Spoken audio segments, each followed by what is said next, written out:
Salam sejahtera tuan-tuan dan puan-puan, berita terkini. PH mohon maaf pemilihan Rina satu kesilapan, kata Khalid Samad. Sumber dipetik dari berita harian online Berita Sepenuhnya.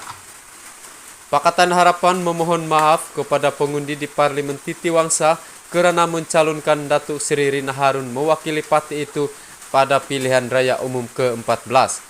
Pengarah Komunikasi Amanah Khalid Abdul Samad yang menjadi calon PH di Parlemen Titiwangsa pada PRU 15 berkata, pemilihan Rina adalah satu kesilapan selepas Ketua Serikandi Bersatu itu mengkhianati PH dan kini meninggalkan pengundi di Titiwangsa. Kepada mereka yang mengundi Rina pada PRU 15, PH terpaksa meminta maaf. Semua orang tahu berlakunya pengkhianatan dan dia sudah meninggalkan kawasan ini. Pimpinan menganggap bagus untuk meletakkan saya di sini kerana tiada orang akan pertikaikan.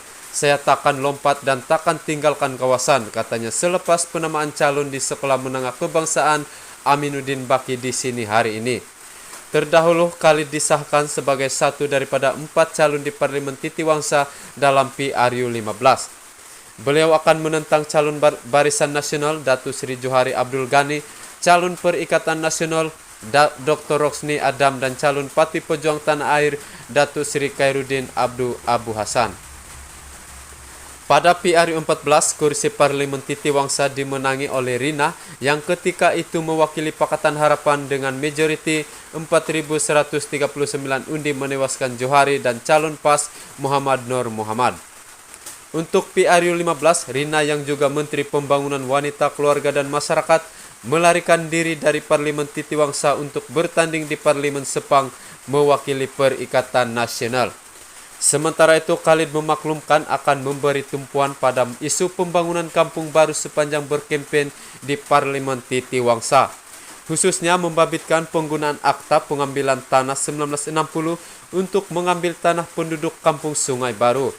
Penggunaan akta ini adalah soal merampas tanah orang secara paksa bila mereka tidak setuju dengan harga yang ditawarkan. Ini satu duluan yang perlu dihentikan.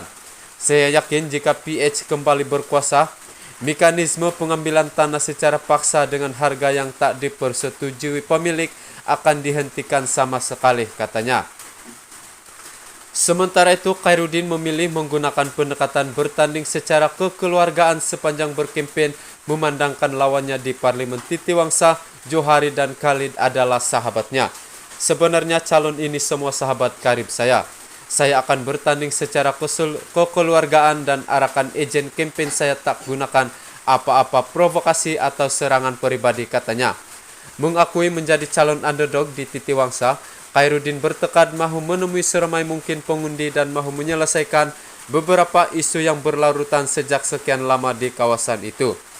Di Parlemen Titiwangsa banyak perkara tak dapat diselesaikan seperti tanah kampung baru dan isu pengambil alihan tanah kampung Sungai Baru, isu strata dan program perumahan rakyat termiskin PPRT dan masalah banjir, katanya. Sekian laporan. Terima kasih kerana menonton. Jangan lupa like, komen dan subscribe. Tekan lonceng untuk pemberitahuan berita seterusnya.